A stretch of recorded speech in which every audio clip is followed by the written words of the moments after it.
اسلامی سال کے آخری مہینے میں جو پہلے 10 دن ہوا کرتے ہیں ان کو عشر ذی الحجہ کہا جاتا ہے۔ ان کی فضیلت اور خصوصیت کے متعلق اللہ عز و جلال نے خود فرمایا ہے کہ ان ایام کا احترام کرنا بہت ضروری ہے، کیونکہ یہ حرمت والے مہینوں میں سے ایک مہینہ ہے جن مہینوں میں باہمی جنگ و جدل جائز نہیں۔ عشر ذی الحجہ، ذی الحجہ کے پہلے 10 دنوں کی فضیلت میں سے ایک فضیلت یہ ہے کہ اس کا تعلق اس مہینے سے ہے جس کو اللہ ذو الجلال اور اس کے محبوب نے حرمت والا مہینہ کہا۔ اس کی فضیلت کے متعلق دوسری بات یہ ہے کہ یہ وہ مبارک ایام ہیں جن ایام کی اللہ رب العزت نے قسم اٹھا رکھی ہے، والفجر ولیال عشر، قسم ہے فجر کی اور قسم ہے 10 راتوں کی، والشفع والوتر، اور قسم ہے جفت اور طاق کی۔ تو آپ صلی اللہ علیہ وآلہ وسلم پر جو قرآن نازل ہوا وہ اس بات کی وضاحت دے رہا ہے کہ اللہ عز و جلال نے یہاں جہاں فجر کی قسم اٹھائی ہے وہاں ذی الحجہ کی پہلی 10 راتوں کی قسم اٹھائی۔ عبداللہ ابن عباس رضی اللہ تعالی عنہ اور عبداللہ ابن زبیر رضی اللہ تعالی عنہ اس آیت کی روشنی میں کیا فرماتے ہیں؟ عبداللہ ابن عباس رضی اللہ تعالی عنہ فرماتے ہیں ان اللیالی العشر التي اقسم اللہ بها هي لیالی العشر الاول من ذی الحجہ، وہ 10 راتیں جن کی اللہ عز و جلال نے قسم اٹھائی ہے وہ ذی الحجہ کی پہلی 10 راتیں ہیں۔ اور عبداللہ ابن زبیر رضی اللہ تعالی عنہ کا فرمان ہے ولیال عشر اول ذی الحجہ الى یوم النحر، لیال عشر سے مراد ذی الحجہ کی پہلی رات سے لے کر یوم النحر تک جو راتیں ہیں یہ 10 راتیں مراد ہیں۔ اور سیدنا مسروق رحمہ اللہ فرمایا کرتے تھے لیال العشر ہی افضل ایام السنہ، ذی الحجہ کی پہلی 10 راتیں یہ سال کے افضل ترین ایام کی راتیں ہیں۔ عشر ذی الحجہ، ذی الحجہ کے پہلے 10 دنوں کی فضیلت کے متعلق تیسری بات یہ ہے کہ اللہ عز و جلال نے ان 10 دنوں میں خصوصی طور پہ اپنے ذکر کرنے کا حکم دے رکھا ہے، وَيَذْكُرُ مَا رَزَقَهُمْ وَيَذْكُرُ اسْمَ اللَّهِ فِي أَيَّامٍ مَّعْلُومَاتٍ عَلَى مَا رَزَقَهُمْ مِن بَهِيمَةِ الْأَنْعَامِ۔ ان معلوم دنوں میں اللہ عز و جلال کا ذکر کرنا ہے جو انہیں اللہ عز و جلال نے دے رکھے ہیں۔ عَلَى مَا رَزَقَهُمْ مِن بَهِيمَةِ الْأَنْعَامِ، اللہ نے دیا کیا ہے ان پالتو چوپایوں کو بھی اللہ کے سامنے پیش کیا جاتا ہے اور اللہ کا ذکر کیا جاتا ہے۔ سیدنا عبداللہ ابن عباس رضی اللہ تعالی عنہ بیان کرتے ہیں، اسی طرح ابو موسیٰ اشعری رضی اللہ تعالی عنہ، مجاہد، قتادہ، عطاء، سعید بن جبیر، حسن بصری، ضحاک، عطاء الخراسانی، ابراہیم النخعی، امام شافعی اور امام احمد بن حنبل رحم اللہ الجمیع، ان تمام کا یہی موقف ہے کہ ایام معلومات یہ جو چند دن ہیں اس سے مراد ذی الحجہ کے پہلے 10 دن۔ ان 10 دنوں کی عظمت کی چوتھی بات یہ ہے کہ یہ ذی الحجہ کے پہلے 10 دن سال کے افضل ترین دن ہے۔ صحیح ترغیب کی روایت ہے 1150، سیدنا جابر رضی اللہ تعالی عنہ فرماتے ہیں رسول اللہ صلی اللہ علیہ وسلم نے فرمایا افضل ایام الدنیا ایام العشر، سال کے تمام دنوں میں سب سے افضل دن ذی الحجہ کے پہلے 10 دن ہیں۔ قیل ولا مثلہن فی سبیل اللہ، کیا اس جیسے دن اللہ کی راہ میں نکلنے میں بھی نہیں؟ قال ولا مثلہن فی سبیل اللہ الا رجل عفر وجہہ فی التراب، اللہ کی راہ میں انسان نکلے اور پھر اپنے چہرے کو گرد آلود کرے، یعنی اللہ کے سامنے اپنے آپ کو پیش کرے، تو وہ 10 دن اس سے افضل ہو سکتے ہیں۔ ان 10 دنوں کی عظمت کی 5ویں بات یہ ہے، ان 10 ایام میں یوم عرفہ بھی آتا ہے، اور یوم عرفہ عظیم ترین دن ہے۔ ان 10 ایام کی فضیلت کی 6ٹھی بات یہ ہے کہ ان 10 ایام میں یوم النحر بھی آتا ہے، جس کو عظیم ترین دن کہا گیا ہے۔ رسول اللہ صلی اللہ علیہ وآلہ وسلم کے صحابی سیدنا علی بیان کرتے ہیں یوم الحج الاکبر یوم النحر، حج اکبر سے مراد یوم النحر 10 ذی الحجہ کا دن ہے۔ تو جس دن کو یوم الحج الاکبر کہا گیا ہے وہ انہی 10 دنوں میں ایک دن ہے۔ اس کی عظمت کا 7واں پہلو یہ ہے کہ ان 10 دنوں میں اللہ عز و جلال نے بڑی بڑی عبادتوں کو جمع کر دیا ہے۔ حافظ ابن حجر اسقلانی رحمۃ اللہ علیہ صحیح بخاری کی شرح میں لکھتے ہیں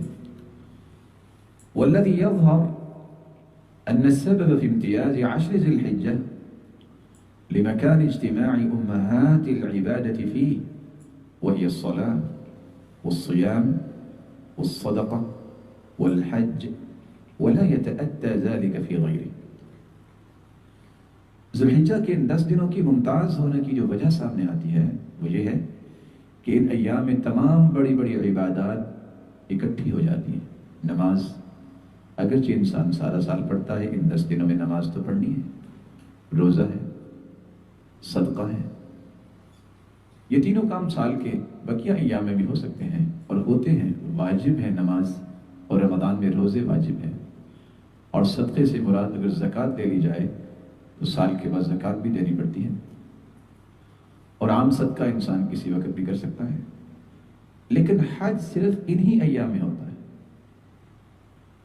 اور ان تمام عبادات کا ان 10 دنوں کے علاوہ کسی اور دنوں میں اکٹھا ہونا ممکن ہی نہیں ہے۔ ان 10 دنوں کی عظمت کا 8واں پہلو یہ ہے کہ یہ وہ 10 دن ہیں، یہ وہ مبارک دن ہیں جن کو اللہ عز و جلال نے موسیٰ علیہ السلام کے لیے مکمل کیا تھا۔ ارشاد ربانی ہے وَوَاعَدْنَا مُوسَىٰ 30 لَيْلَةً وَأَتْمَمْنَاهَا ب10 فَتَمَّ مِيقَاتُ رَبِّهِ 40 لَيْلَةً، اور ہم نے موسیٰ علیہ السلام سے 30 راتوں کی میعاد مقرر کی اور پھر مزید 10 راتوں کے ساتھ اسے پورا کر دیا، اور وہ مدت 40 راتیں پوری ہوگی۔ یہاں وَوَاعَدْنَا مُوسَىٰ 30 لَيْلَةً، اس آیت کی روشنی میں امام مجاہد ابن جبر جو سیدنا عبداللہ ابن عباس کے ارشد تلامذہ میں سے ہیں، وہ فرماتے ہیں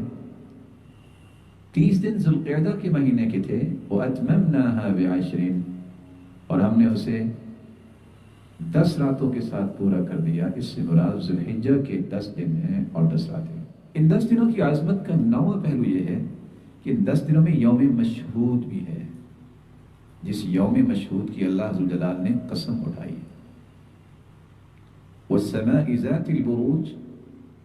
قسم ہے برج والے آسمان کی، وَالْيَوْمِ الْمَوْعُودِ،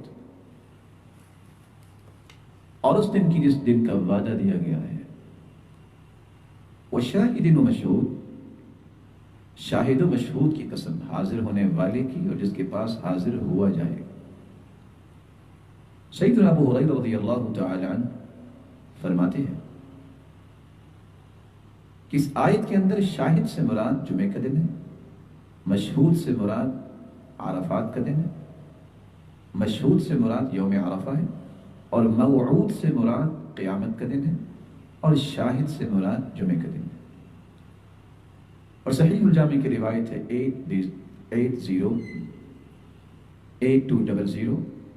رسول اللہ صلی اللہ علیہ وسلم نے فرمایا الیوم الموعود یوم القیامہ، یوم موعود سے مراد قیامت کا دن ہے، وَإِنَّ الشَّاهِدَ يَوْمُ الْجُمْعَةِ، اور شاہد سے مراد یوم الجمعہ ہے، وَإِنَّ الْمَشْهُودَ يَوْمُ عَرَفَةِ، اور مشہود سے مراد عرفے کا دن ہے، وَيَوْمُ الْجُمْعَةِ ذَخَرَهُ اللَّهُ لَنَا، اور جمعے کا وہ دن ہے جو اللہ نے ہمارے لیے ذخیرہ کر رکھا ہے، وَصَلَاةُ الْوُسْطَىٰ صلاۃ العصر، اور درمیانی نماز سے مراد عصر کی نماز ہے۔ ان 10 دنوں کی عظمت کا 10واں پہلو یہ ہے کہ یہ وہ عظیم دن ان 10 دنوں میں آتا ہے جس میں اللہ عز و جلال نے اپنی نعمت اسلام کو پورا کیا اور دین کو مکمل کیا۔ صحیح بخاری کی روایت ہے 45 جس میں اس بات کا تذکرہ ہے کہ ایک آدمی یہودیوں میں سے سیدنا عمر رضی اللہ تعالی عنہ کے پاس آیا اور آگے کہتا ہے یا امیر المؤمنین آیت فی کتابکم تقرؤونها لو علینا معشر اليہود نزلت لاتخذنا ذلك اليوم عیدا۔ امیر المؤمنین، آپ کی کتاب میں ایک ایسی آیت ہے جس کی آپ تلاوت کرتے ہیں، اگر وہ آیت ہمارے یہودیوں پر نازل ہو جاتی تو ہم اس دن کو عید کا دن بنا لیتے جس دن میں یہ عظیم آیت نازل ہوتی۔ تو سیدنا عمر رضی اللہ تعالی عنہ نے سوال کیا ایو آیت، کون سی آیت؟ تو یہودی نے کہا الیوم اکملت لکم دینکم واتممت علیکم نعمتی ورضیت لکم الاسلام دینا۔ یہ آیت اتنی عظیم آیت ہے جو آپ لوگوں پر اتری، اگر ہم پہ اترتی تو ہم اس دن کو عید کا دن بنا لیتے۔ تو فوراً سیدنا عمر نے فرمایا قد عرفنا ذلك اليوم والمكان الذي نزلت فيه على النبي صلى الله عليه وسلم وهو قائم بعرفة يوم جمعة۔ ہم اس دن کو بھی اور اس جگہ کو بھی جانتے ہیں جہاں یہ نازل ہوئی تھی۔ رسول اللہ صلی اللہ علیہ وسلم عرفہ کے مقام پہ کھڑے ہوئے تھے اور وہ جمعے کا دن تھا، اور یہ دن ہمارے لیے عید کا دن ہے۔ ان 10 دنوں کی عظمت کا 11واں پہلو یہ ہے کہ یہ وہ 10 دن ہیں جن میں ایک دن وہ ہے جس دن اللہ عز و جلال نے لوگوں سے اپنی ربوبیت کا وعدہ لیا تھا۔ وَإِذْ أَخَذَ رَبُّكَ مِنْ بَنِي آدَمَ مِنْ ظُهُورِهِمْ ذُرِّيَّتَهُمْ وَأَشْهَدَهُمْ عَلَىٰ أَنفُسِهِمْ أَلَسْتُ بِرَبِّكُمْ قَالُوا بَلَىٰ شَهِدْنَا أَن تَقُولُوا يَوْمَ الْقِيَامَةِ إِنَّا كُنَّا عَنْ هَذَا غَافِلِينَ۔ جب تمہارے رب نے آدم کی اولاد سے، جو ان کی پیٹھوں سے ان کی اولاد نکالی، تو ان سے خود ان کے مقابلے میں اقرار کرا لیا تھا، پوچھا تھا کیا میں تمہارا رب نہیں؟ وہ کہنے لگے کیوں نہیں، ہم گواہ ہیں کہ آپ ہماری رب ہیں۔ یہ اقرار اس لیے کروایا تھا کہ قیامت کے دن کہیں یوں نہ کہنے لگ جاؤ کہ ہمیں تو اس کی خبر ہی نہ تھی۔ سیدنا عبداللہ ابن عباس رضی اللہ تعالی عنہ فرماتے ہیں، صحیح الجامع کی روایت ہے 7101 ان اللہ اخذ المیثاق من زہر آدم بنعمان یوم عرفہ۔ اللہ تعالیٰ نے عرفہ کے مقام پر آدم علیہ السلام کی پشت سے ان کی ساری اولاد کو نکالا اور ان سے پختہ وعدہ لیا۔ وَأَخْرَجَ مِنْ صُلْبِهِ كُلَّ ذُرِّيَّةٍ زَرَعَهَا فَنَسَرَهُمْ بَيْنَ يَدَيْهِ كَالزَّرِّ۔ وَأَخْرَجَ مِنْ صُلْبِهِ كُلَّ ذُرِّيَّةٍ، اللہ عز و جلال نے آدم کی ساری اولاد کو نکالا، زَرَعَهَا فَنَسَرَهُمْ بَيْنَ يَدَيْهِ، اور اپنے سامنے پھیلایا، اور اپنے سامنے پھیلایا کس طرح؟ كَالزَّرِّ ثُمَّ كَلَّمَهُمْ، اس طرح وہ ذرات کی طرح پھیلائے گئے، پھر مالک الملک نے ان سے کلام کی اور کہا الست بربکم، کیا میں تمہارا رب نہیں ہوں؟ تو اللہ عز و جلال نے آدم کی تمام اولاد سے اپنی ربوبیت کا وعدہ لیا، اور یہی کام یوم عرفہ کے دن۔ ان 10 دنوں کی فضیلت کا 12واں پہلو یہ ہے کہ اللہ رب العزت کے ہاں افضل ترین دن یہ ذو الحجہ کے پہلے 10 دن ہیں۔ مسند احمد کی روایت ہے، سیدنا عبداللہ ابن عمرو بن عاص رضی اللہ تعالیٰ عنہ فرماتے ہیں، میں اللہ کے رسول صلی اللہ علیہ وسلم کے پاس تھا تو اعمال کا تذکرہ کیا گیا، تو آپ نے فرمایا ما من ایام العمل فیہن افضل من هذه العشر، قالوا یا رسول اللہ الجہاد فی سبیل اللہ، قال فأكبره فقال ولا الجهاد إلا أن يخرج رجل بنفسه وماله في سبيل الله ثم تكون مهجة نفسه فيه۔ آپ صلی اللہ علیہ وسلم نے فرمایا کوئی بھی دن ایسا نہیں جس میں کیا ہوا عمل ان دنوں میں کیے ہوئے عمل سے بڑھ کے افضل۔ صحابہ کرام نے سوال کیا، اے اللہ کے پیارے پیغمبر، اللہ کی راہ میں جہاد بھی افضل نہیں ان دنوں میں کیے ہوئے اعمال سے؟ آپ نے اس سوال کو بڑا جانا اور کہا جہاد بھی نہیں، البتہ وہ آدمی جو اپنی جان اور مال لے کر نکلے تو اس کا خون اسی میں بہہ جائے، تو اس شخص کا عمل ان 10 دنوں میں کیے گئے اعمال سے افضل ہوگا۔ وكان سعيد بن جبير إذا دخل أيام العشر اجتهد اجتهادا شديدا حتى ما يكاد يقدر عليه۔ اس لیے سعید بن جبیر رحمہ اللہ اس قدر محنت کیا کرتے ان 10 دنوں میں اپنی طاقت سے بڑھ کر، جو عام دنوں میں اس قدر محنت نہ کیا کرتے۔ رسول اللہ صلی اللہ علیہ وسلم نے جہاں پاکیزہ ایام کہا ہے اور ان دنوں میں کیے گئے اعمال کو پاکیزہ کہا ہے، وہاں محبوب ترین عمل بھی کہا ہے۔ ما من ایام العمل الصالح فيها ما من أيام العمل الصالح فيها أحب إلى الله من هذه الأيام، يعني العشرة۔ 10 ذو الحجہ میں کیا ہوا 10 ذو الحجہ میں کیا ہوا نیک عمل کسی اور دن میں کیے ہوئے نیک عمل سے اللہ کے ہاں محبوب نہیں۔ یہاں بھی سوال کیا گیا تو آپ نے وہی جواب دیا، جیسا کہ سنن ابی داؤد کی روایت ہے 2438 اور سنن ابن ماجہ کی روایت ہے 1727۔ تو رسول اللہ صلی اللہ علیہ وآلہ وسلم نے ان 10 دنوں میں کیے گئے اعمال کو افضل ترین عمل بھی کہا اور پاکیزہ عمل بھی کہا، اور اس کے ساتھ ساتھ عظیم عمل اور محبوب عمل بھی قرار دیا۔ اللہ عز و جلال ان دنوں کی عظمت کو پہچاننے، ان کو غنیمت سمجھنے اور ان ایام میں نیکی کے لیے اپنے آپ کو قائم کرنے کی توفیق عطا فرمائے۔